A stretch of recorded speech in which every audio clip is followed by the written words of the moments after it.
All right, thank you everybody for attending this, the third Pardot Career Paths panel. This one focused on Pardot Consulting. The previous two are, I did one on people being internal resources, marketing ops, marketing automation, things of that nature, working in a B2B or B2C organization. The second one was focused on education, so people who have responsibilities towards Pardot, who work in higher education or in education-facing organizations, or in the education vertical or industry. This is the third one around consulting, and the final one is going to be end of June, around specifically focused on nonprofits. So keep an eye out for that one when it's when I announce it, hopefully in the next week or two. I've got some interesting panelists who've already kind of signed on to participate, so that one should be good as well. So without further ado, I'd like to kind of ask our panelists to introduce themselves. So let's start with Lindsay Mark. Hi everyone. Is there like a little bit of feedback on the line? I hear a little bit of fuzz. Becca, is it your speaker? I know it's you or Ben, probably. There we go. I think we're clear. Hi everyone, my name is Lindsay Mark. I am a Salesforce employee who focuses on developing global enablement for partners. I'm really excited to be here today to talk to you a little bit about consulting careers. Currently, I'm not in a consulting role, but I do enable consultants. So by way of that, I'm fairly familiar with the skills required in order to do a good job and have a great career in consulting. Do you want me to pass it to Bill? Sure, go ahead. Yeah, Bill, go ahead. You're on mute. Thanks, Lindsay. Hi, I'm Bill Fetter. Now I'm off mute, and I'm a independent consultant, a one-man shop, so to speak. And I've been doing the consulting gig for a couple of years now. But prior to that, I was in an enterprise organization, and really was acting sort of as an internal consultant to multiple divisions within that organization. Now I will pass it to Amanda. Thank you, Bill. Hi, everybody. Amanda Benjamin. I work for an implementation partner. I've been a consultant for going on about 5 years. I always joke that I transferred to the dark side from being an internal marketing ops resource. And so I made the transition to move into consultancy for a few different reasons that I'm sure we'll actually talk about today. But yeah, looking forward to chatting with everybody. Marcos, you're up. Did we lose Thank Marcos? you. Yep, I'm here. Awesome. Hey, everybody. My name is Marcus Ryan. I work for a consultancy named Cert. We're a player here in the Pardot ecosystem. I've been in consulting probably for just a little bit over what Amanda has, like five and a half years or so. And then before, that's around the time where I did a career change. I used to be a graphic designer and a kind of like web developer. So switched over to Pardot then. And I'm located in Austin, Texas. I don't know if we had other things to share, Ben, but I think that's it. Yeah, no, that's a good overview. Becca, are you able to? Yeah, my headsets are just not working with Bevy. I don't know what the deal is. So sorry for if there's fuzz, but yeah. It's okay. My name's Becca Miller. I am outside of Houston, Texas, and I also work for an implementation partner. I work for Slalom down here in Houston, and I don't know, I've been doing consulting for about 5.5 years, and that's all I've ever done. When I came into the ecosystem, I went straight into consulting, and I just like it. I love the variety and being able to work with lots of different clients in different industries. And I started the Pardot group down here, now one of the Houston user group leaders, and I also normally run a Salesforce Saturday every month in person, but it's been a little spotty since the whole pandemic hit, but really hoping to get back into the groove with that soon. All right, awesome. Thank you, Becca. And my name is Ben Lamoth. I run this user group, the Tampa user group. I'm a Pardot solutions architect with BDO Digital. I'm right here in sunny Tampa Bay, Florida. All right, so a little bit about this panel. We've got 6 people here who currently work as Pardot consultants or within the Salesforce partner space, which would be obviously Lindsay. They're going to talk about some of their career paths and some insights for those interested in perhaps pursuing a similar path for themselves. They're going to talk about to the degree which they are able, talk about some of their current roles, how they've used Pardot, and expand a bit on what their roles require of them. I want to make sure to kind of have a disclaimer here that nothing discussed in here should be taken as advice for how to get a job with their specific employers. Don't come. I would not take anything here and say, "Oh, Marcos was talking about this, and this should help me get hired at Sercante," which isn't to say they aren't hiring. They are, but don't say Marcos said this, and so suddenly someone comes to Marcos and says, "Hey, Marcos, what did you say?" That's not what this is supposed to be. Same thing for Slalom and Traction and Salesforce, and even if Bill's taken on another person, it's not necessarily. It's like, no, this is not meant to be a how-to for how to get hired at these organizations. Take these as lessons learned, things to consider for your own individual career path within the Pardot ecosystem, specifically if you're interested in becoming a consultant. So I just want to have that caveat there. The first thing I want to touch on is this concept of, before I get into some of the Q&A, and just to be fair, these are slides that Lindsay shared with me. So Lindsay, if there are things that you want to add, please do jump in, because obviously this is your material and you know it very well. So what is a Salesforce partner? There are different kinds of partners, and what we're mostly talking about here is going to fall probably within the 3 on the left here: managed services, marketing services, and strategy services. And then underneath here, it talks a bit about what those are. So Pardot and Salesforce administration, agency campaign execution, and marketing strategy development. And Lindsay, if there's anything that you want to add about what makes these 3 kind of distinct.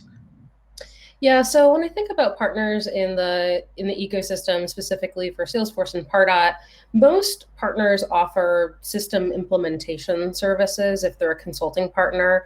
So they'll implement your instance. Oftentimes, they'll also do project-specific work, or they'll do a scope of work where they're acting as an admin of your system, which is that managed services bucket. Typically, those folks will have a Pardot and Salesforce administration, either certification or background. Marketing services is more like, I will create your emails for you. So it's more like a classic agency kind of model. And if I'm not mistaken, Marcos, from what you were saying about coming from a graphic design background, you employed at some point at an agency, right? Yep. Okay. There's also strategy services. So helping plan like content calendars and putting together go-to-market strategy for a customer is commonly something that marketing agencies do as well. And then creative services is like, let's say I need to make a landing page pretty or an email template pretty. I'll send that over to a front-end developer or someone who specializes in developing emails. And then there's also development services. So let's say you have 2 systems that want to talk to one another. Sometimes partners will do an integration for you. Oftentimes this is known as development services. And there are also programs within our Salesforce alliances where you can look for a partner developer org or someone who will outsource that development work for you. And they have specializations within certain clouds. I think that covers the breadth. Does anyone have any questions about the different types of partners there? Yeah, there's everyone's on mute right now, so if you have questions, feel free to put it in the questions chat. I will say that this covers the breadth, and what you'll see is that you'll have someone who says, you'll have an agency that says, I'll do managed services and I'll do marketing services, but I won't do creative services. Like they'll say, like, that's our line in the sand. Like, we're not a creative agency. There's agencies that do that very well. We're not. So what'll happen is a client will have a creative agency that they'll work with, and usually your partner, their Pardot partner, for example, will perhaps even be introduced to them, so they kind of can work back and forth to get assets from them, landing pages and things like that. So some will specialize. They're like, I'm only going to do this and this. I'm not going to get into development. Like, you'll see a lot of times, at least in my experience, implementation partners won't do much with the strategy development side. They'll build the ad, they'll build it, they'll customize it, but the execution side of it is going to be, that's yours, and they don't typically staff for it. They don't staff for people who are strategic, who help you develop a strategic marketing plan. They'll customize all your integrations and set it up and train you how to use it, but they won't necessarily have the people on hand to help you develop your what is your lead route, what is your larger lead routing strategy, what is your larger lead management strategy. They can give you some best practices, but that's not necessarily in their kind of in their I guess selection of offerings. That's the word I'm looking for. Offerings. It's not usually part of their offerings. I think what's really nice about like seeing the number of offerings that someone could do for a customer, it just shows you that there are lots of different types of opportunities for not only individuals on this calls, but like you might start at a company that only offers one or two of these things, and then you might grow into an interest of, oh, like actually really like making emails pretty, so maybe I want to go work more on the creative side of things, or I really love talking about strategy, and even though I'm doing more managed services type engagements, maybe I want to go work for an agency that really focuses more on strategy. So I think that the purpose of this is just showing you how many different options there are in the ecosystem to help guide your career development. Yeah, exactly. That first kind of partner and like that first consulting opportunity, it can kind of open your mind a bit about around, say, exactly what she said. Like, you may find that you don't particularly enjoy the implementation stuff. Like, I know how to do it, but it's not something that I want to do for the next 15 years or 20 years. I want to say I really enjoy the marketing side of it, developing the marketing strategy. And then you would potentially look for, like, in a new role in the consulting world, something that focuses on that, offers that as part of their services. And it kind of just runs the board. But these are kind of like the 5 kind of main buckets that these different partners tend to fall into. I mean, there's obviously some room for interpretation and things like that, but generally speaking, these are the 5 that tend to be. And it also depends on who you ask. If you're asking someone, exactly, they're like, yes, we do all of this. Exactly. They'll be like, well, no, we can totally just white label something, or they'll farm something out to somebody else just to be able to say that they do it. So beware of that as well. So this is another great slide that Lindsay put together that explains pretty well the difference between a partner and a Salesforce teams. And would you mind kind of talking a bit about what this means in terms of from a Salesforce teams perspective? Yeah, absolutely. So when we think about our customers, oftentimes they have misaligned expectations on what teams perform different duties. When they submit a support ticket, support can break fix or troubleshoot something if it's broken, or tell you what's wrong if it's not working in the way that you expect it to work. But what they're not going to do is completely overhaul your configuration, right? So if you've self-implemented and your system's not working properly, they can't fix that, right? They can fix an individual setting if it's not working the way that you would like it to, but they're not going to do an implementation for you support ticket by support ticket, right? So it's on an issue basis. That second green bucket is coaching and best practices. We have a team of folks that do customer success internal to Salesforce, and they offer one-on-one coaching sessions, but they are not hands-on keyboard. So they will talk a customer through what the best practices are or discuss configuration options, but they won't actually do the configuration for the customer. That falls to a partner. And then there is a team that does offer basic implementation services. We call them jumpstarts. They're really narrow scopes of work that are typically for small businesses implementing a single business unit implementation. But when it comes, oh, I think we lost Ben. Everyone can still hear me, nod. Okay, it's okay, I can do it live. But when it comes to specific types of projects like enabling connected campaigns in Pardot or helping customers with a large or complex implementation, that's where partners really come into play. They can do things like develop integrations for customers and figure out how to optimize lead routing. There are lots of different hats that partners can fulfill from a scope of work perspective that don't align to our internal teams. So Pardot's really unique in that we don't have a lot of internal specialized services that get delivered. We've outsourced that all to our partner ecosystem. So if you're interested in being a Pardot expert, things like campaign delivery, migration, upgrading business units, and developing with the API, that's all partner stuff. So we don't do that internally. And I also see this as a common habit too, where folks are like, oh, you work at Salesforce, like, can you help me get a Salesforce job? And I'm like, there's like this big, beautiful world of all these ecosystem opportunities. And really like your unique career path might actually involve being a partner in the ecosystem or a customer that's really doing great work. There's lots of opportunities to grow your career, and they're not just, solely at one company. Yeah, I think that's a great point. I think people will conflate the two. They'll think that because they work at Salesforce, they're going to be doing stuff that partners do. And while there is a portion of Salesforce that does in implementation-y things, by and large, that's not the majority of what it is. And doing something like what you do is you're absolutely in the ecosystem, but you're not implementing. You're not customer facing in the way that a consultant is customer facing. Your partners are kind of your customers at that point. So it's just a different. It's just very different. Yeah, that was a while back, but I did that for a while, but not currently. Yeah.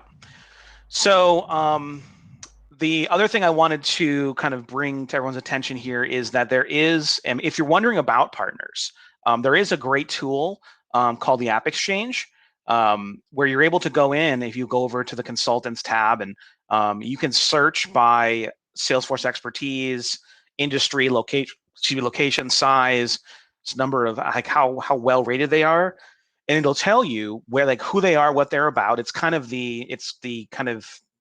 the mall of consultants, really. You go and you're able to kind of see who's very entrenched, how many people work there who are certified, what is their certification like, how many projects have they done. So if you're looking for a partner yourself that you're like, I'm very interested in this, because there's verticalized partners that will just do FinServ or will focus heavily on government.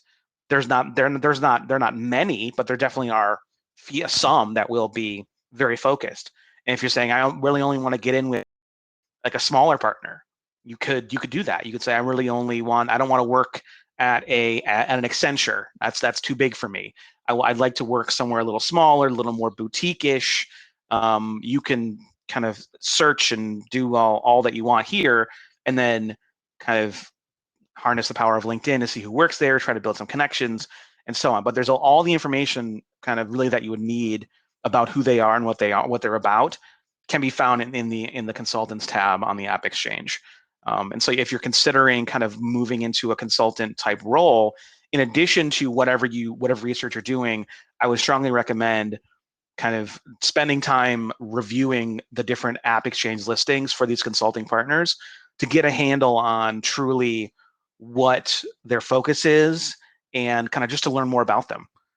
Because this is really going to give you, in addition to their website, this is going to kind of distill a lot of that information down to the how big are they, how many people work there, what are their reviews like. That's like the real granular stuff that I think would be pretty valuable. So I definitely would recommend checking that out. So the whoops, I forgot a slide. So I'm going to go back. I had that's funny. I had a slide here and I forgot to add it.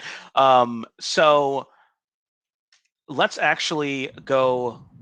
Nobody knows, here, Ben. You're giving up the secrets. I know, for real. No, what do they do? I don't know. You tell me. So this was actually the slide I wanted to. So certifications, Pardot consultants should consider getting. And I wouldn't. This is not like you have to get these, but this was a great slide that that Lindsay included. And I was talking to someone earlier about Pardot, and it's when it comes to looking at it as a from a comparison perspective, for like Marketo and Eloqua and HubSpot, is that you can't look at it as just this singular tool that lives as an app in Sales Cloud, because so much Salesforce function, so much Pardot functionality seeps into Sales Cloud, where to get a full view of everything that's there, you're going to be going into Sales Cloud. You're going to be going into Analytics Studio. You're going to be doing some probably more complex admin type tasks, building flows, building process builders, and that's why this is kind of the like the green ones are the recommended certifications. Like at the very least, you should have specialist in admin. That is like the foundational. Like anyone who's planning, who wants to be a consultant, certifications are in the partner world very important. Much more so, or I wouldn't say much more so, but definitely takes on a different meaning in a partner world. And we can maybe go into that a little bit later. But if you're going to if you're thinking about what is my my path, this is a good kind of vision board for you. Say where do I want to go certification wise. And I mean, there's some stuff on here that I'm like, okay, that makes sense, because I've kind of stumbled into the reality that Einstein Analytics and Discovery Consultant, I've heard it's a very difficult exam.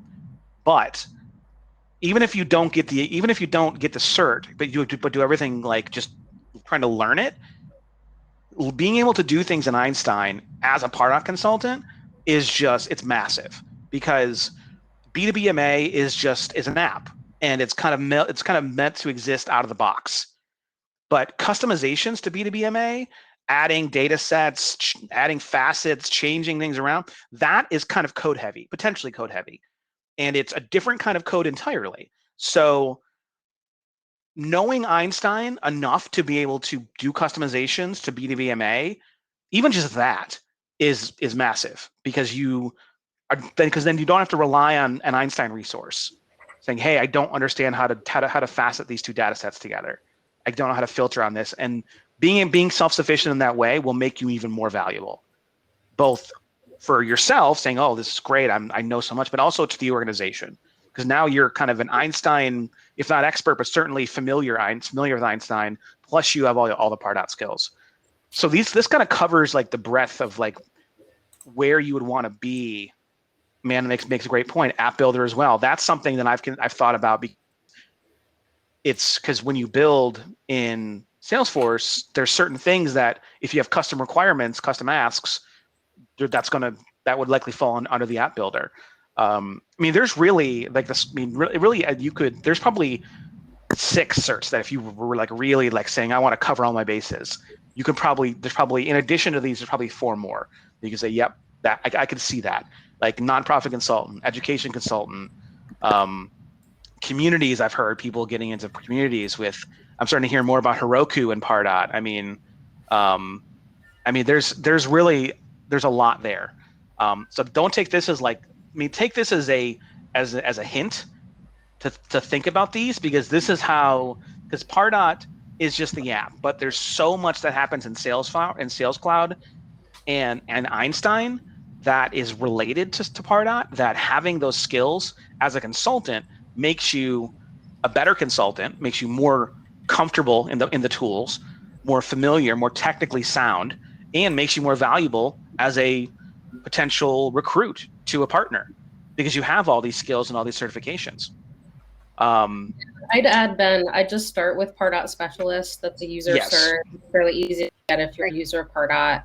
And then if you're interested in consulting careers, oftentimes if you've demonstrated that you have like some level of certification in specialist or Salesforce administrator, it's really easy to get a job in consulting and then have your company pay for all of these certs that you have to take. So do keep that in mind. I'd probably start with the two that aren't highlighted, but if you're looking for a really strong partner, you're going to want to see a practice that has a combination of all of these.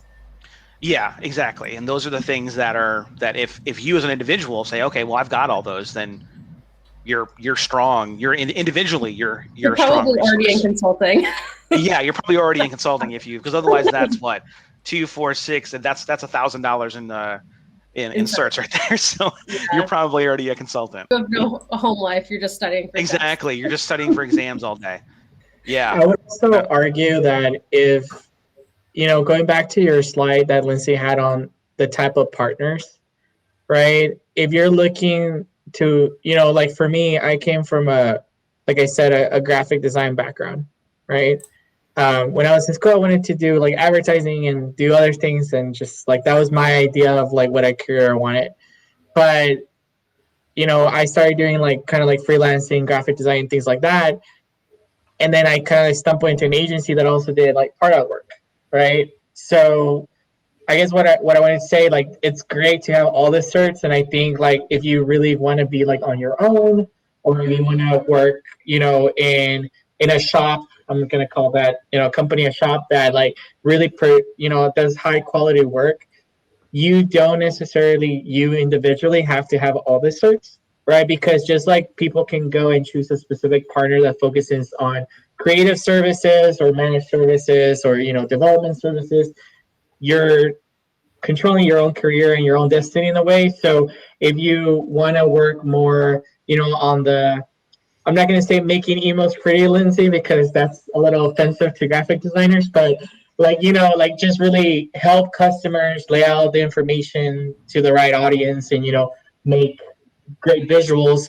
Like maybe you do just need Pardot specialist and consultant, right? Because your scope of work is always going to be, opening Jira tickets and doing banners and buttons and things and testing landing pages for campaigns. And if you're okay with that and that's your scope and that's what you want to do, then that works, right? Like there's no necessary need to go into Salesforce and learn about custom fields and permission sets and all these things, because your day-to-day is never going to look at those, right? So if you are thinking about making a jump to consulting, don't feel overwhelmed that you have to just go and get this 6 certifications to even be considered, because there is going to be a niche that you can fill with the experience that you have, or just by upscaling a little bit. We all, I'm sure, started in a far lesser role than what we're currently at right now.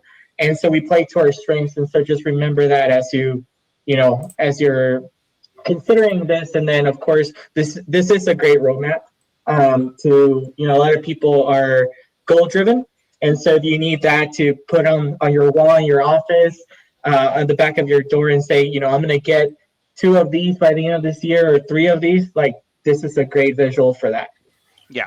And I would mention that don't try to just go out and collect certs just for the sake of having them. Yes.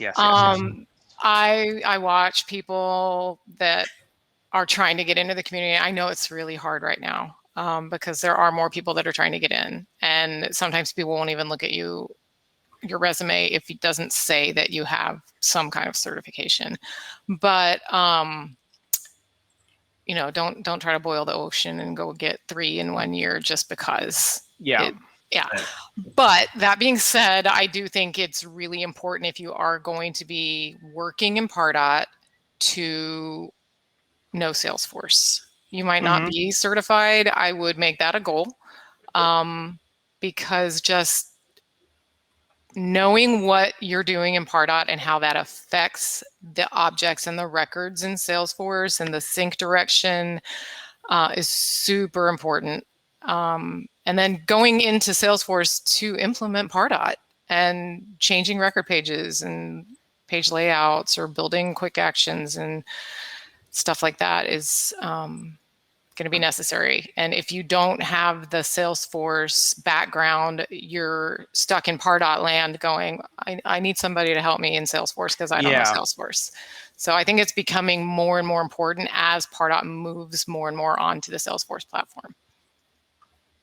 Yeah, exactly. It's hard to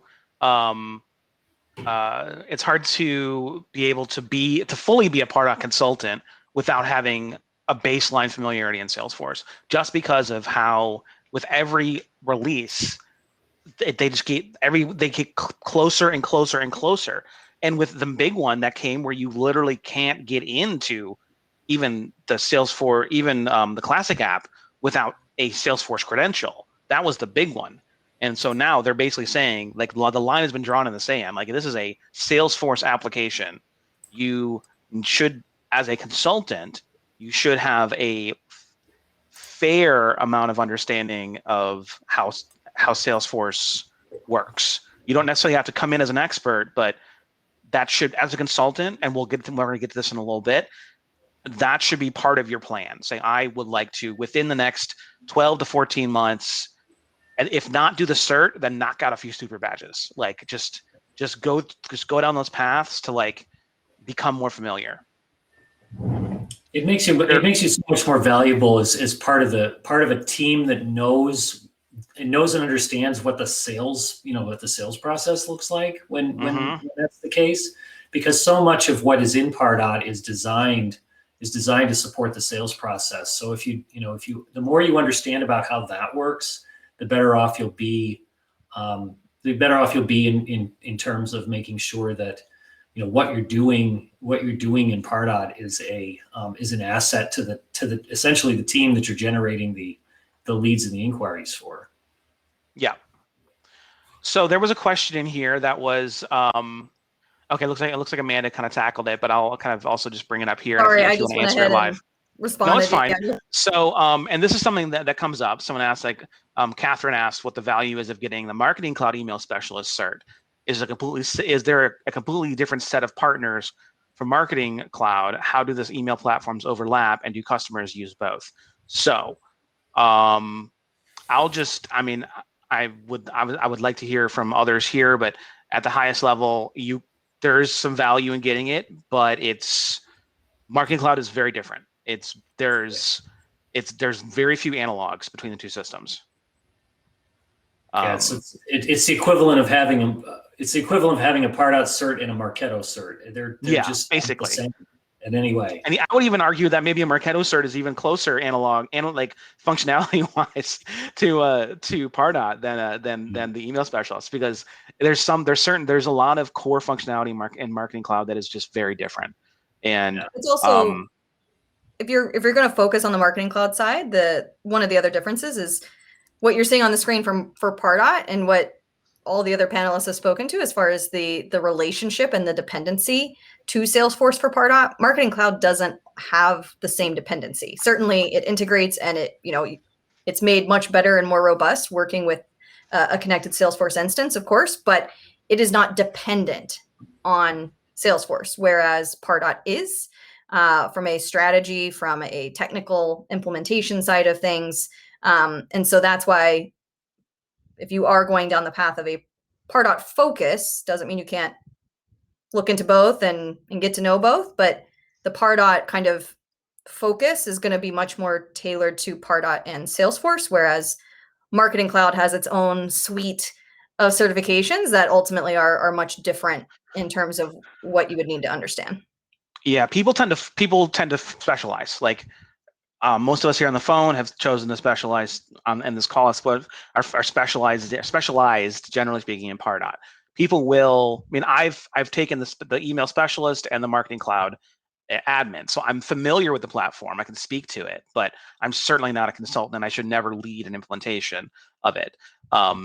But generally speaking, people will specialize. Like I am doing Marketing Cloud because the number of certs and the depth of that platform is kind of, every time it's shocking to me sometimes how much is there, and it is quite a bit quite a bit more technical development required there to really be able to get a handle on Marketing Cloud, and that's why people focus on it, because it's different in so many ways.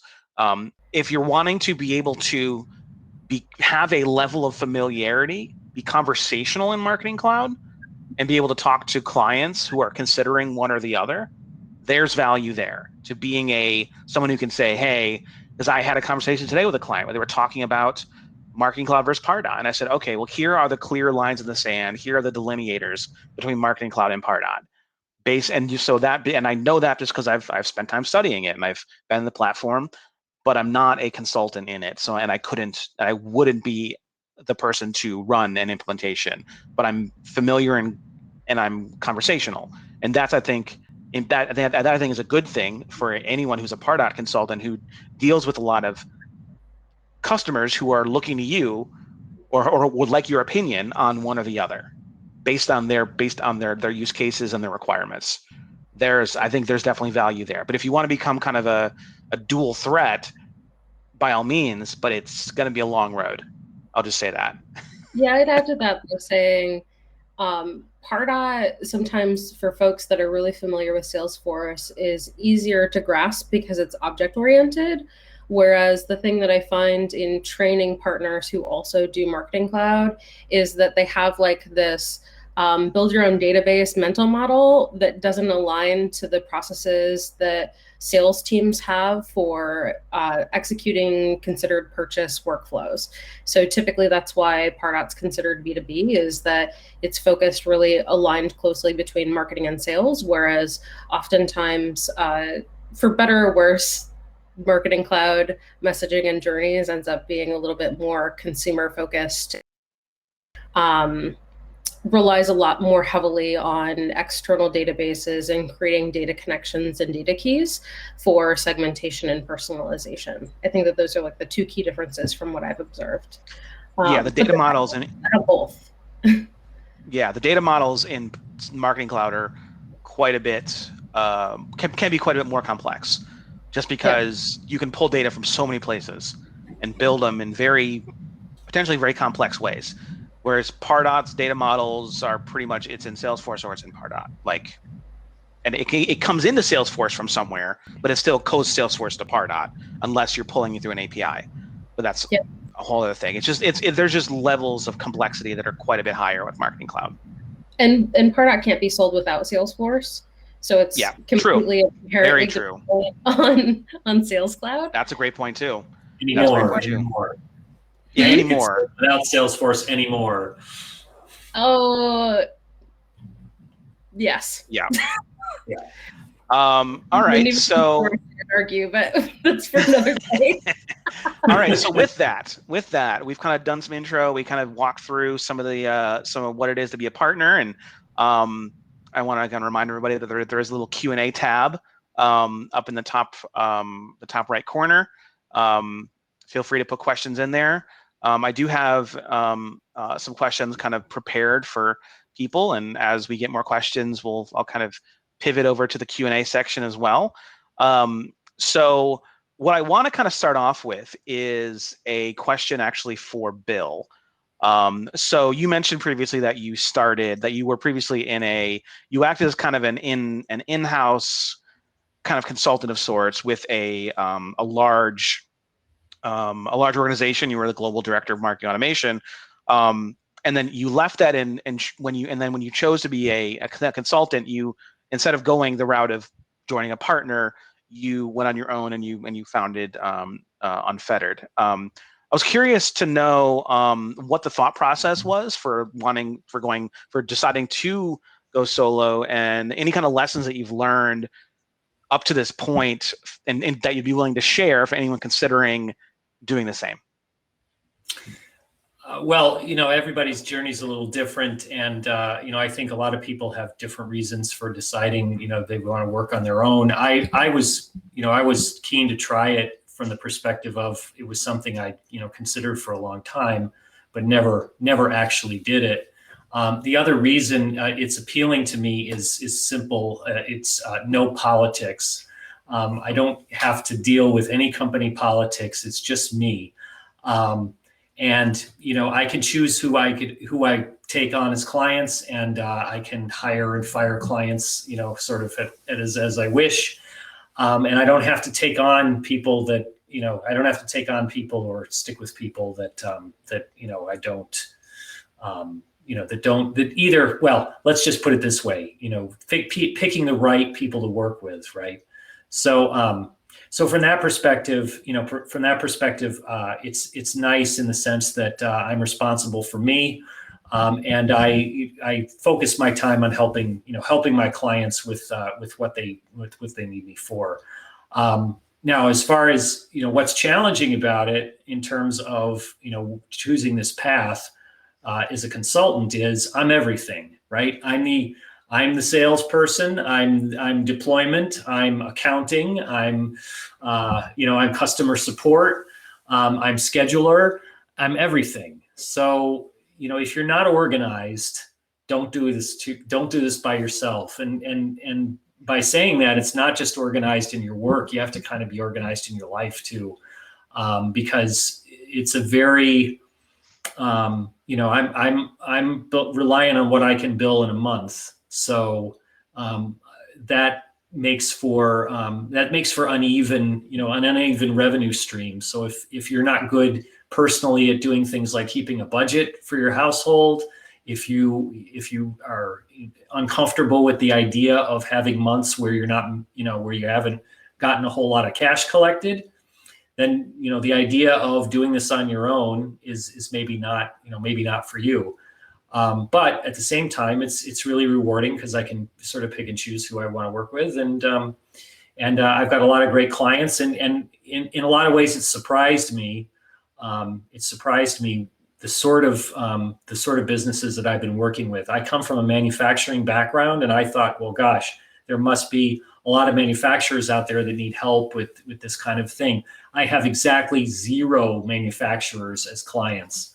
Everybody is in other stuff. So it's really curious to me that, of all the network I have, it's produced, it really hasn't produced much in the way of manufacturing level interest, but lots and lots of interesting clients nonetheless. So something that I was curious about, Bill, is so being that like you said, you are sales, you are marketing, you are billing, you are everything.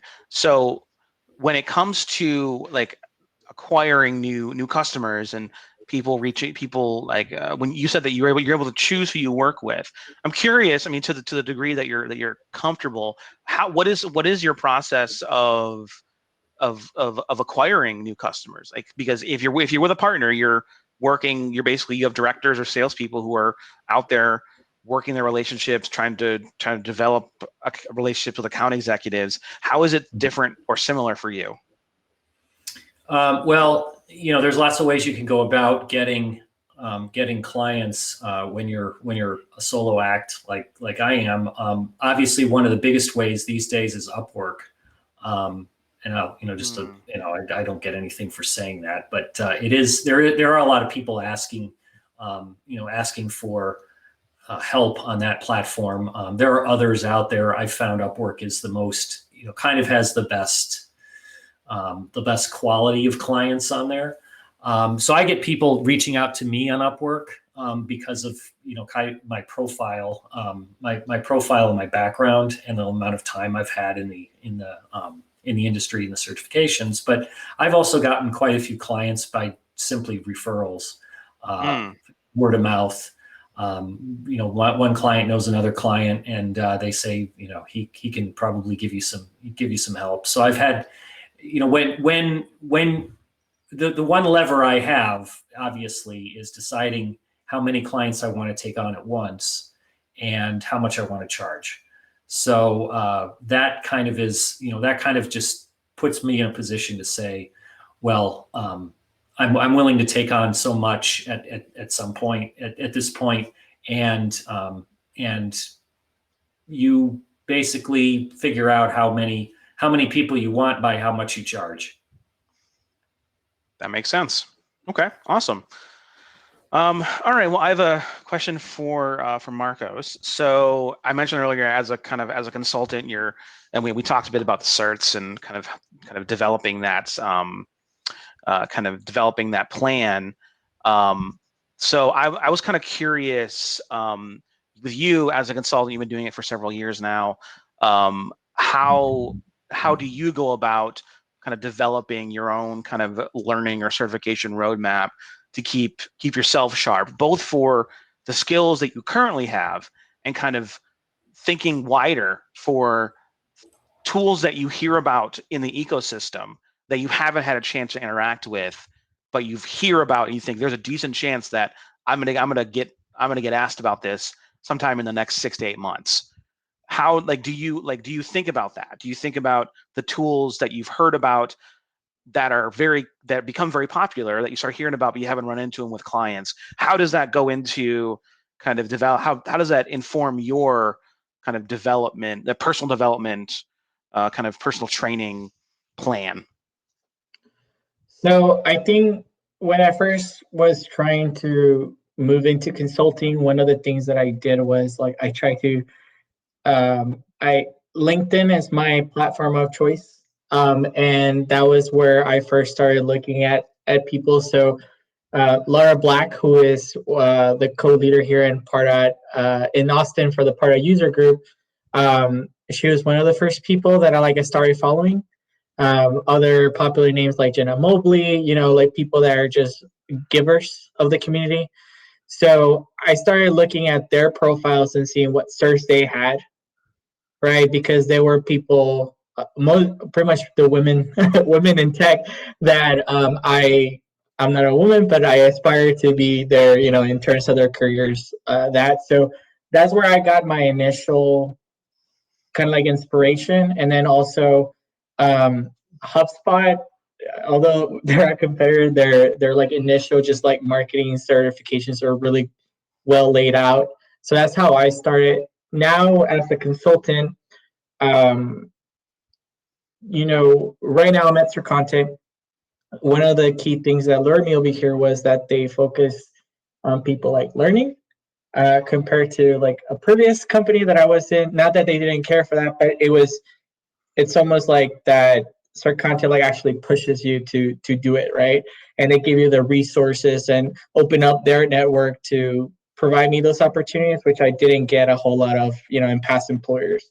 So how that translates into kind of my roadmap of what I look at in the future is client work, right? So if it's something that is coming up a lot more, I like to obviously be prepared because I want to make sure that my clients are well taken care of.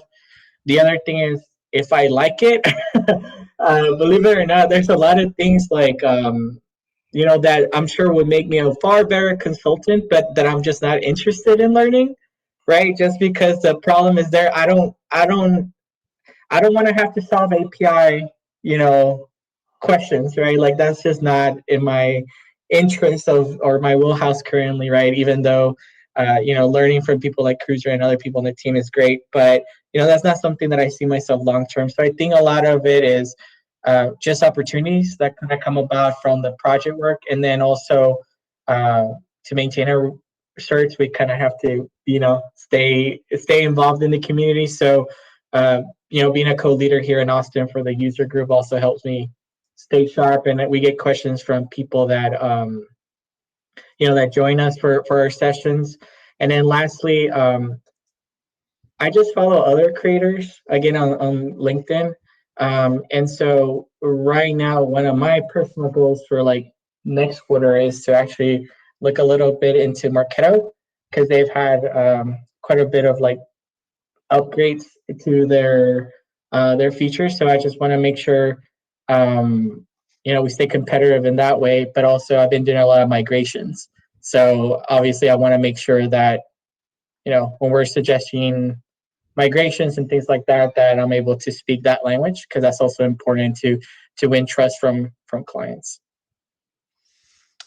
That's great. That makes a lot of sense. That's kind of consistent with my experiences is as I start seeing things, I'm like, start making mental notes. Like, okay, I've heard about this now. This is my third client who's using this, and I need to understand Pardot and Salesforce implications. How does even if you don't necessarily even have to log into the platform, you just have to know how the integration might work. It's like, no, I know that this integrates with Salesforce, and as long as it's whether it's an object in Salesforce or it's fields on the leader contact, you're like, oh yeah, I can leverage that. I can use it. It's not necessarily you don't necessarily have to lay out the strategic vision. You seem to be able to say, yeah, I have looked into it. There's the amount of power in the phrase, kind of as soon as someone asks about a tool, just being able to say, yeah, I've looked into it. That kind of instills a bit of like, okay, they're familiar. That's good, because they might be worried, like, oh man, this is a tool I'm not really sure. They may never have used it before, and so the fact that you're saying, yeah, I've at least looked into it, like, okay, that's good. So there's value in just doing a little bit of homework, saying, okay, how would this work? Like, I was looking into Sales Wings today because I have a client that uses it, and Sales Wings is very popular with Marketing Cloud. But I'm like, how would Sales Wings work with Pardot? And I'm looking for the fields and whether it's an object or whether it's fields that I can map, and just things like that. I don't have to have ever logged into it. I just need to have that in the back of my mind. Like, yep, okay, I see how that would work. Another last thing that I'll say on that is like also being, again, sorry, I'm gonna keep plugging Cert content because I just love it here. But one of the other things is like having a manager that like I don't know. I like to think I'm a passionate person when it comes to like talking about Pardot. So just having somebody that matches that passion, it's really important. That like I haven't had throughout my whole career, right? I've had really good bosses, but when it comes to talk about like new features in Pardot or Salesforce, like they left me back in the office. So something that I think Andrea, my boss, is really good about is like pushing people to go do and take new challenges, but like in a proactive way. So I have a lot of respect for the culture that we have here, and also for her for otherwise maybe I wouldn't be I only have 4 certs right now, but maybe I would still be at 2 where I was before I started if it wasn't for somebody kind of like just pushing me a little bit to go get them to. And sometimes sometimes it's just you just have to put your head down and just get through it. And sometimes you find something that you're really passionate about, and then new cert, let's go do it. Yeah, that's great. So we had a question in the chat from Brent. I know Brent over in Australia. So this is something that kind of dovetails well into something I was going to ask Lindsay about, around kind of hard and soft skills that consultants should have. And so the question specifically is around juggling multiple clients. That's something that's a learned skill into being a consultant, because you in-house you have competing demands of your time, but it's kind of different. They're gonna come to you, and everything is an emergency, and everything is a 5-alarm fire, and it can be a lot to learn how to. It's a learned skill to be able to make someone feel heard without having to do it for them right away. I'd like to kind of start off with Lindsay, and then definitely open the floor up. So this idea of because that's a skill of learning how to manage your own time and manage expectations. That's a skill that I think is learned. And so I'd be interested to know, Lindsay, kind of what you've seen, from what you've talked to people about, your own experiences, and how that skill, I guess the importance of that skill. Yeah, I'm not going to focus on technical skills at all here, because I think we belabored the point a bit on certifications. Yeah. Technical skills, important if you're going to be a consultant, right? But like the real secret, I think the dirty secret of consulting is that like you don't have to know all the answers. You just have to be diligent and persistent in being able to find the answer and test for the answer and make sure that something works. This will vary depending on the size of organization that you join. There are some companies that have dedicated project managers that really help allocate the timelines, especially for projects that are more complex. But if you're like Bill and you're running a one-person shop, I'm sure, Bill, you probably have some sort of system where you're blocking time for specific project work. And oftentimes, one of the things that's really helpful in being effective in managing your time is making sure that you are not getting interrupted. So there's definitely client meeting time where you're getting answers to questions to move your project forward. But then there's allocated time that you need to do something on your own, like test something or actually do the steps to implement something. And I find that blocking out your calendar, even though it sounds super simple, and like not letting anything else distract you during that dedicated time is really helpful. I think one of the other things that gets oftentimes overlooked in soft skills is you can deliver the most beautiful and perfect solution, but if you're a jerk and you make your client feel bad about it in any way, they will remember how you make them feel. So empathy goes really far in this business, making sure that if you have enough emotional intelligence to address when someone's frustrated and slow it down for them, or like the whole experience is really about like how they feel about what you're delivering and isn't necessarily about like the quality of the end product is important, but it's sort of missing the point. It's really about the relationship with your client and making sure that they feel really great about the project that you're working on. And oftentimes it's like convincing them that they, one, can do it, and two, that it's going to be awesome when you finally get there, right? So you have to take them along in the process and make sure that they're on your side in order to be effective. Do you think anyone want to add to that soft skill side? Amanda, I know you've been quiet, and so has Becca. I've been dodging the sun. No, It's like the sun is starting to set in Houston. It's awful. Anyway, I would say that when I am working with clients, and the way that we do it, now I have plug Slalom, the way we do it at Slalom is generally we work with one client at a time, and I'm full-time for my customer. So I can tell them when they go, "Oh, I'm so sorry I'm bothering you so much." I'm like, I am here for you. You are my world right now. And when I finish your project, I'll still be here. But, you know, it's 8 hours a day. All I think about is the project I'm on. But I have worked at other firms. So I think hey, I got it. I will research this and get back to you goes a long way so that they don't panic. And this is like an old story. I started out early in high school working at a grocery store, and they were really big on customer service. And at training for customer service, they had like everybody do customer service training. They had us all sitting in this room and made us all close our eyes. And then they started the stopwatch and they said, open your eyes when you think a minute has passed. It's a lot longer than you think it is. When you're sitting there with your eyes closed and trying to guess how long it's been, that's how your customer feels on the other end of that email or text or whatever. When they have a problem and they are freaking out because they think their whole world is on fire, their minutes are dragging out and you're like, yeah, I'll get back to you. No, they're panicking. And when you don't answer them, just let them know that you've got them. And I have been guilty and waited a few hours, but I mean, they need to know that you're there and you see the problem, and you may be able to pop off and say, here's the answer. But a lot of times we do have to do a little bit of research to get the answer that they need. And when you are a consultant, I think my husband works at Slalom also, and he'll remind me, you might not know everything, and that's fine. That's not why they hired you. They hired you because they don't know it. You know more than them. Even if you have one cert and they have none, you know more than them.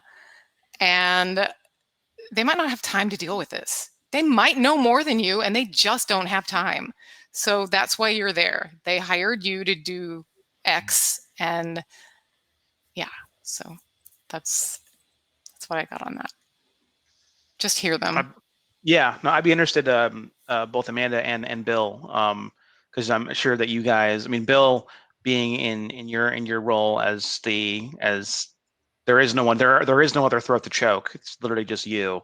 There is no account exec, there is no relationship manager, no PM. So how does that, how have you had to handle that in the past, where people are suddenly, actually even this caveat, does that happen for you? And if so, how do you handle it? Well, it sort of depends on the client. Some clients, I make no bones about the fact, and most of my clients understand the fact that they are not my only client. So that, that level of understanding goes a long way. I mean, there's times when I'll deliberately not, back to Becca's, yes, I'm there for them, but I'm not exclusively there for them. So there are times, depending on what the question is, where it might only take, I could answer that question in 5 minutes, a minute after it's come in, but I don't on purpose, because I don't want everybody to think that I am at their beck and call 24 hours a day, because that's just no way to, live your life either. So it is a balancing act, and there are certainly some clients you have to kind of get to know your clients for how much they do how much they're going to need you in terms of kind of what I call the working the working activities of their operation. Some people are very laissez-faire about timing of stuff, and other organizations have super by the deadlines because they have specific things in their business that are deadline related. I have one that's like that they have specific deadlines because they've got, it's kind of like the airplane. When the airplane goes, as many people are on it as are on it, right? So you got to sell all the seats before. So, if you have that kind of a client, you have to be much more concerned about their timing. If you have clients where they're like, I understand, get to it when you can get to it. Sometimes, unfortunately, those are the ones that don't get, the most prompt attention. But I also don't, I have clients who come and go as well, in terms of they need me for a while because they're in the middle of something, and then they don't need me. So again, they kind of have this expectation that, hey, how busy are you this month? I have something I need to work on. And I can say, well, this month's pretty good. Or yeah, I'm pretty busy this month, but I can help you as I'm able. So yeah, it's tricky. And I don't have all the answers. I've only been doing this, for a couple of years myself. And as I said, when you're working in a business, it's a whole different story in terms of, and I was kind of dictating schedules back then too. So we would say what we would and wouldn't even take on at that point. So Amanda? Yeah. I would just, I guess I would just add on at Traction, it really just depends on where you work within the organization. Going all the way back to the beginning slide of the different types of partners, we house those different types within Traction. So speaking personally, like we try to aim to only have 2 projects so that we are half and half, and therefore what you lack in kind of quantity at that time, you gain in net end result of project. So if we have more focus time for less clients, presumably we're able to get to their expected desired outcome of that project sooner, which means moving on to another. So we try to, again, this just goes back to the different types of agencies and ways things go about that. But we also have an area of the organization that is more kind of admin support focused. So they may have 7 to 8 clients, but it's 2 to 3 to 5 hours a week that they're handling some one-off kind of nearsighted, we need some support this week on a few things. So I think it just depends on ultimately what you're offering from a partnership or the organization that you are working for and what their offering is, that some of what your capacity is kind of maintained by how they go to business. I mean, what their offering is to actually, have clients and have an output for those projects. So yeah, one thing I will note is that this is something that I had to learn to do is look at what like, especially if it was a new client, look at what they were sold. Like, because there are clients who in the sales process say, we have there are SLAs called out in the contract, and you have to abide by those SLAs, and that could mean a turnaround time that you maybe didn't realize until someone was like, why didn't he answer my email at 7:00 at night? It's like, oh, I didn't realize that was expected of me. So there are certain things that they will write those into the contracts, and so those are things where you need to kind of that's a whole other skill set of like just navigating the contract stuff and realizing what being familiar with what was sold, so you know where your parameters are. But sometimes SLAs can sneak up on you if you don't know it, if you don't ask, if no one tells you. If someone should tell you, but if they don't, then you're just going to assume it's just a regular client that where time is just you treat them how you would others, and there is not this level of expectation. So okay, that was great. Thank you, everybody. I see that there's been some Q&A in the chat, and thanks Amanda and Becca for answering Lola's question. So I do want to ask Amanda. So you mentioned earlier that you came to consulting from being an in-house resource, similar to Bill. The dark side. Yeah, the dark side. And so that's something that you encounter a lot, especially lately. People who have spent a number of years being an internal resource, and they start hearing about all these consultants, like, oh, they make really good money, and it's like, oh, really? And they're like, okay, well, I know the platform, I could consult. Yeah. Why shouldn't I do this? Right. There are some real differences between being an in-house resource and being a consultant. I'm curious to know what some of those initial differences were that you noticed, and things that you've kind of on reflection maybe kind of thought about, like, oh, I really wish that I'd known this beforehand.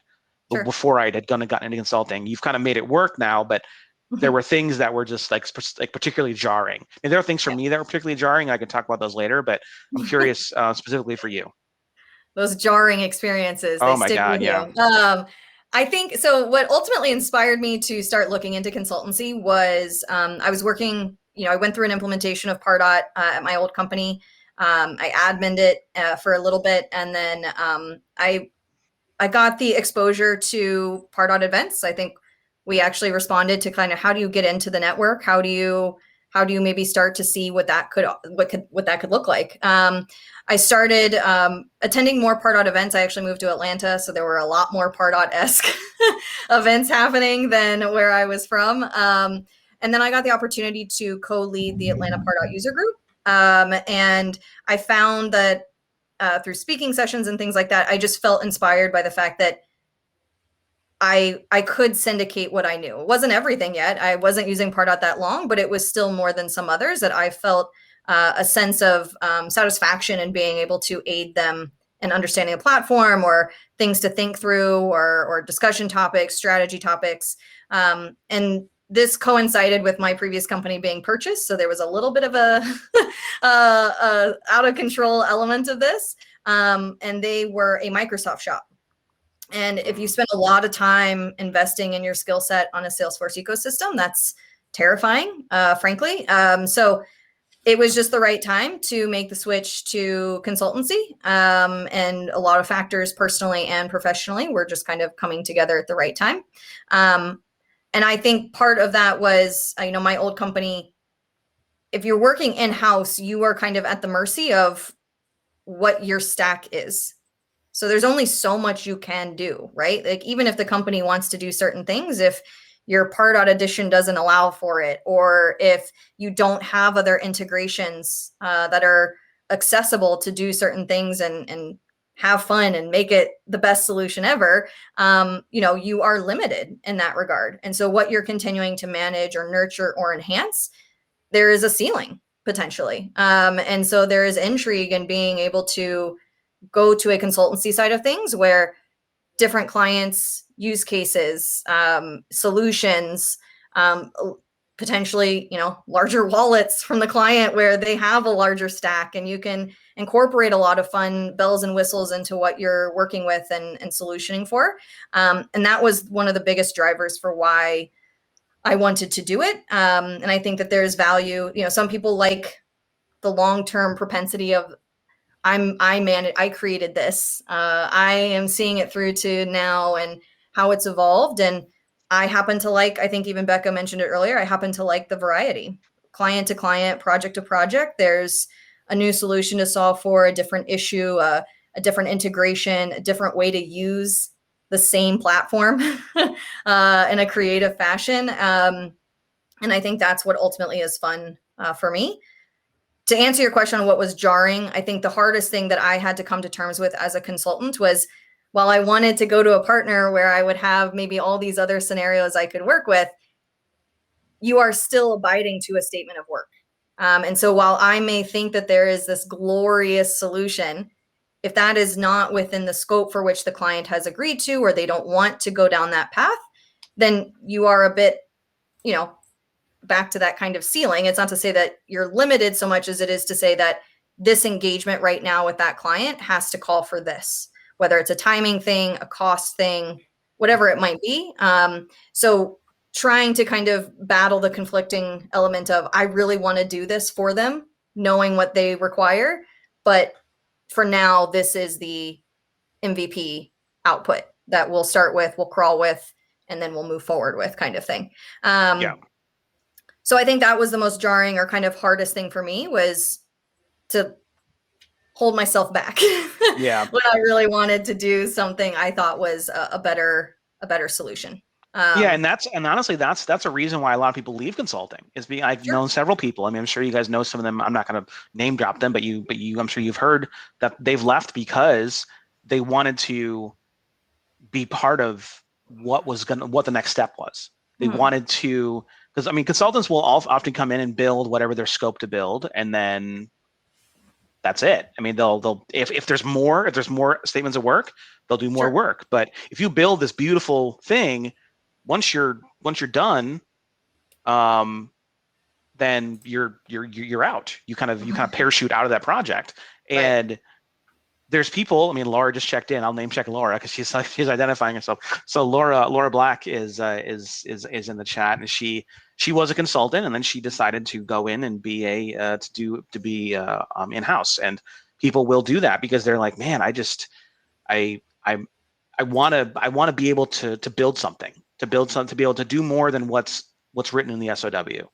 And people, and that is one drawback of being in a consulting environment, is that you can't really. You're limited to. You can try and convince people. You can try to sell people on this idea, and if they buy into it, then that's great. But if they don't, then you're kind of on to the next. I think, and that can be hard. Just layering off of like what Marcos was saying and his response earlier to the question, I think that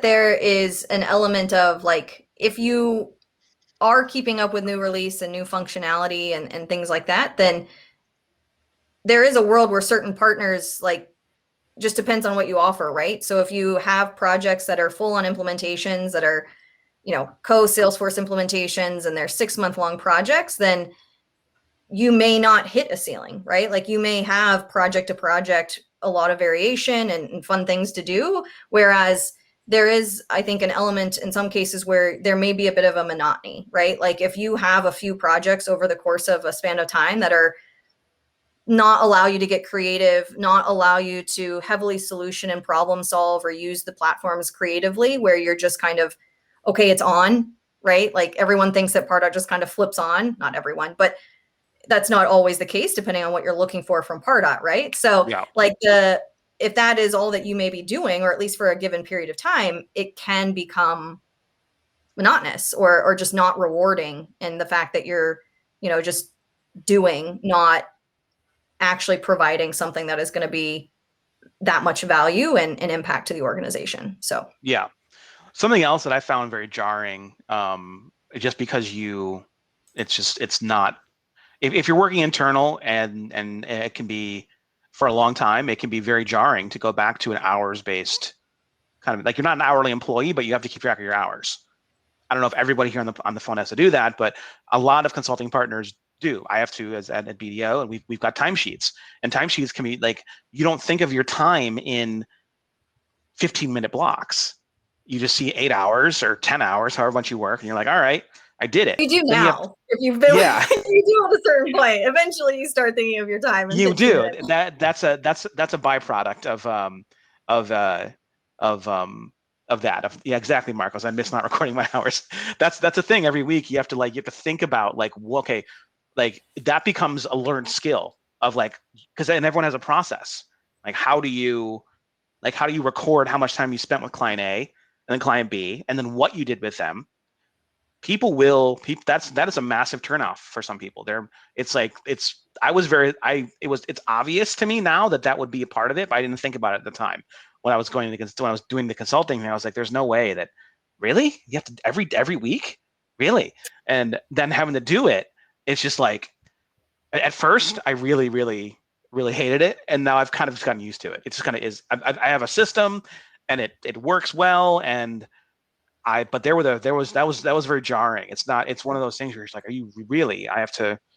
I think it's also, there's a lesson to be learned in like that if you log your like responding to an email is hours, right? Like Yeah, you start, exactly. like when you first start, you're kind of thinking like that is something build, else. Yes. right? Just the build. But the reality is every Mhm. interaction, every thing that you research for the project, right? Like Yep. all of that is what you log. And I think that was I wasn't so much I didn't really think much of the logging hours. Like I think it was just, this goes with the territory at this point, but it was learning what I should log for, I guess, if that I just didn't register that the time I spent responding to a question in an email was hours. So It's your time.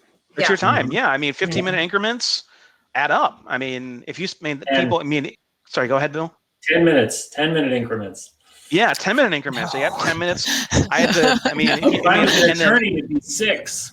Yeah. You gotta go for those shower thoughts too. If you're like thinking about that problem solving and washing your hair. Yeah. I mean, and you get told different things. Like, yeah, exactly, Lindsay, you're right. Like I was working somewhere else, and I would like, anytime you're thinking about that client project, you can bill for it. Whether you're sitting in bed, just doing whatever, or you're showering, I'm like, that doesn't sound right. But I don't. If so I you're don't fully solutioning something in your head over dinner, Yes. that is me spending my time on that client right there. Yeah, so. I don't. It's hard for me to. Yeah, I mean, it really depends. Like, depends on how I'm feeling that week, is whether or not I'm going to like bill that granularly. But yes, that was very jarring. I was like, oh man, how do I? That requires a level of just being of consistency and of discipline that is hard to. It takes time to develop. Routine. Yeah, like I have to log regularly or else I'll forget. Like, so there's a routine element for sure. I would also argue the opposite though. Oh, go ahead, Bill. I was just gonna say, is just scribble it down on a piece of paper and log it every day. Every day. If you wait till the end of the week, it's overwhelming. But I did hashtag slalom a minute ago. We do like spend all our time on one project, but I still have to say I need to get in my 8 hours today. And if I do 7 hours today, then maybe do 9 hours another day, or, it works out. Yep. And then we have practice time.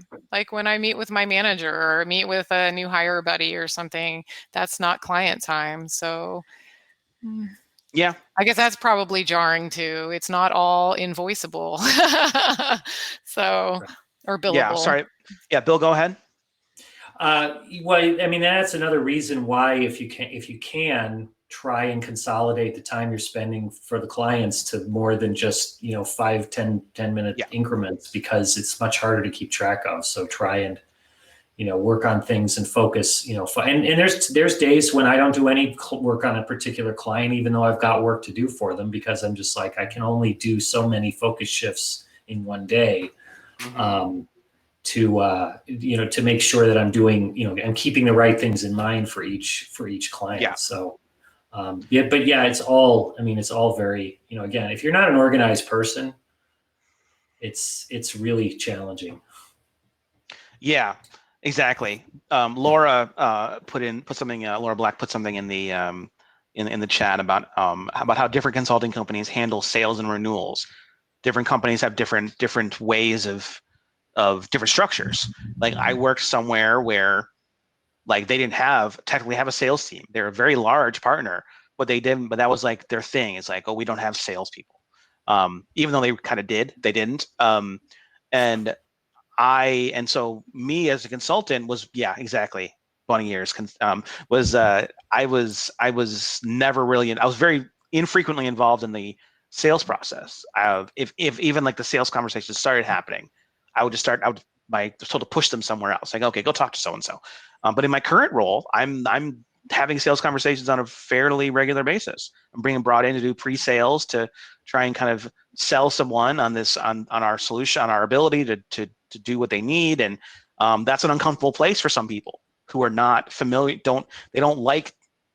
That doesn't feel good. They don't feel like they're playing to their strengths. Like it's an unfamiliar place to be trying to kind of sell the firm to somebody else, and that can happen. You can be brought on, and that will probably happen as a consultant. I'm sure pretty much everyone here has been on, like you have somebody who is in that sales role who will say, hey, I have this Pardot prospect.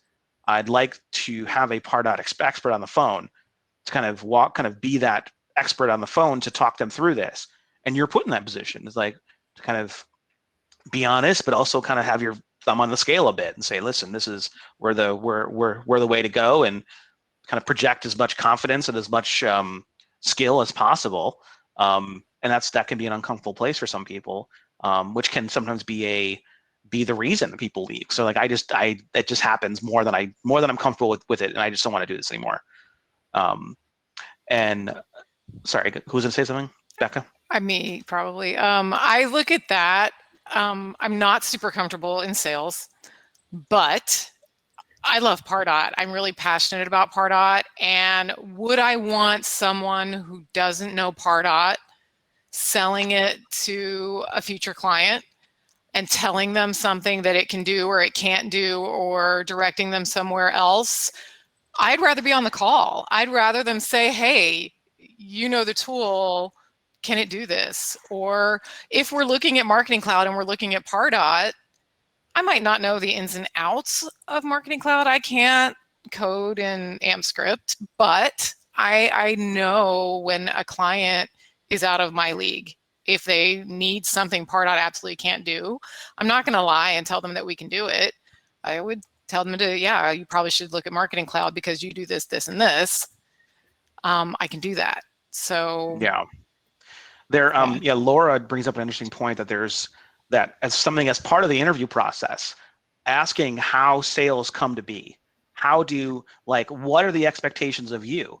Because she's mentioning, and I think I know who she's talking about, there being firms out there that expect you to bring your own deals. If you want hours, you need to bring your deals. And that's a lot to ask. If you're coming from a non-consulting environment, or if you're a consultant but don't really feel very comfortable in sales. Right. I guess I would just highlight, just from a consultancy perspective, if you're here and you're interested in it, I would just add that there is a career path that goes from consultancy to solution engineering, where you're not actual sales, but you are the technical and architectural resource on those sales deals, so that it's not also the delivery team's responsibility, basically. Like there is a career path that would go from consultancy, client facing, to we are just going to do pre-sales. So in terms of from a technical or an architectural perspective, so if that is something that you would be interested in, where it's kind of a little bit of a consultancy flavor, you're hearing things they need, you're kind of solutioning what an engagement might look like, but then you're not actually involved with the engagement, then that is an area that consultancy could lead to, essentially. So I just calling that out. And I had actually on the first one of these, I had a solution engineer from Salesforce on to talk a little bit about like what she does and how she kind of the things that she does in Pardot and how it's similar or different from consulting. So if you're listening to this and you're interested in what she had to say, definitely go find that, because that was it was interesting. And being an SE is is having familiarity with the tool, but not necessarily being the implementer. Actually, you're not the implementer, not even qualifying it. You are not the implementer. You're the one that is building a solution to demonstrate capabilities and functionality, and then helping the sales team get things across the deal across the line. So it's just very different. Julia? Yeah, Was Julia. that Julia Park? Yeah. Julia was one of my past colleagues, and to talk a little bit about the solution engineering, you do work really closely with your account executives as a subject matter expert. And it's a lot about like making sure that you're the person in the room too. Like you're oftentimes joining discovery calls where you're trying to figure out what the customer needs are, and then understanding what their biggest pain points are and solving for that. It's a really fun career path, so highly recommend people considering it. I did it for a couple of years at Salesforce before moving over to Alliances to run partner enablement. And I would almost say that really successful consultants have some natural underlying ability to sell, and you're doing it in a way where it's oftentimes what people consider being helpful, right? So you're like trying to solution for the customer, but oftentimes some of the biggest value that consultants have is continuing business because their customers rely on that long-term relationship outside the scope of maybe one individual project. And you'll see that with some of the folks on this call. Bill even mentioned, I have some clients that have been with me for quite some time and probably will continue with me in the future. It's not uncommon for people to follow you places either. Mm-hmm. So if you leave a consultancy, like don't get so attached to the customer that you have, because life is long, and it's more often than not that they wrap up their projects and they come back to you wherever you are. They might find you, follow you there. Exactly. Yeah, being at the SC it's kind of a different way of thinking a bit. Like especially if, like it's probably not great if you're very interested if you're very invested in like the tactical implementation stuff. If that's what you love, because that's not what SCs do. SCs are very not the yes, exactly. It's the art of the possible. Make the sausage. It's like, look at this sausage, isn't it neat? Look at it. It's already been made. Here's how it works. But they're not actually like in the factory making it, so to speak, to kind of belabor the metaphor. Like the celebrity chefs. Yeah, exactly. I'll belabor it even further, and there's times when you get called in to try and figure out what's in the sausage. Yeah, exactly. Also that. I get a lot of those. Hints of sage. Sausage, and we don't know what's in it. Can you help us? Mm-hmm. Yeah, that in and of itself is a skill. Can you figure out what someone else did and why this isn't working like we expect it to? Yeah, that's a whole break fix. That's like that. Like a lot that happens. A lot like customers will. Like clients will get passed among partners. It's like we had a partner, we didn't like them, so we need you to fix what they did.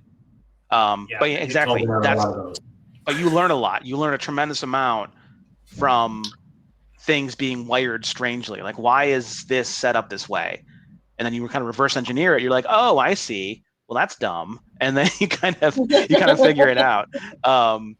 But yeah, so we're kind of coming up on. We're over. So this has been a really fun conversation. I don't want to keep people longer than I said I would. But there's been a lot that we've kind of talked about here. We've covered a lot of ground. Really great Q&A that's happened. I want to thank everyone on all the panelists here for taking some time at the end of their day or towards the end of their day for being a part of this. I hope everyone. I certainly enjoyed this conversation. I think this was a lot of fun. I always like talking Pardot, especially with consultants, because I am as well. So, but yeah, thank you so much. Thank you for everyone for attending, and look for the more info about the next one that'll be happening towards the end of the month, focused on the nonprofits. And any closing remarks that any panelists would like to share? I didn't get my question, so I'm going to plug my spiel now. Get involved in the community. Oh, I'm sorry. I should have. Yes.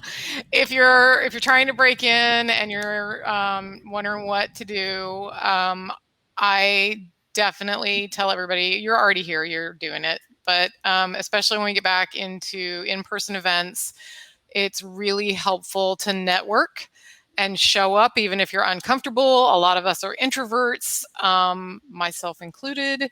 I have to turn it on to go to events, and then I come home and go, ah! But yeah. But if you meet people in your ecosystem, in the niche that you want to be in, developer, marketing, Pardot, Salesforce, whatever it is, then you will be top of mind when they hear that somebody is looking for someone. And I can tell you that has happened to me a lot. As a leader, I have people come to me and say, hey, I'm interviewing this person. I know they're in your Salesforce Saturday group. What do you think? And I might not know if they can code or, what kind of pages they might build in Salesforce, but I know if they're passionate or not. I know if they show up, that kind of thing. So user groups, thumbs up. User groups are very important, especially if you become kind of part of one and you start spending time with them, you kind of become embedded. You kind of become part of that community, and the larger Salesforce community is certainly known for trying to help others out, help each other out, and that is a great opportunity to meet people locally, kind of within your region, who are available, who may be available to help you answer questions and give you feedback and things like that. So yes, strongly recommend. Obviously, you're here now, but even beyond this, other user groups, Salesforce Saturdays. If it's in your city, the Dreamin' events, they're all over the country. Some of them are coming back to being in person. Those are all really great events that will enhance your visibility to the larger community, but also grow your own comfort with the platform, with talking about Salesforce and Pardot, and feeling. I would say it definitely gives you it can give you confidence just by being around people who are doing similar things. You start to feel kind of part of that group.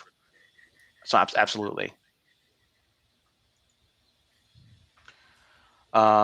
Actually, yes. Laura says user groups often know who's hiring. Their people usually know, like, oh, I heard that we're going to be getting a Pardot rec in the next few weeks. My boss told me it's not public yet. Things like that. There's information that kind of can come out of those. But connections are hugely important, both the actual event and connections in general. Sorry, go ahead, Lindsay. I was going to say, and tell people what you're interested in. Like, they can't read your mind. So if you're really passionate or interested in something specific that you're looking for, make sure your network knows it so that they can help you find that next opportunity. And if the idea of doing something different scares you, that means that you're going to grow. Yep. All right. Any more last words, everybody? No? All right. Well, thank you, everybody, for joining, and I'll get this recording online and share it far and wide. But thank you again for taking the time. I really appreciate it. Thank you so much for having us. Thanks, everyone. Thank you. Bye. Bye. Bye-bye.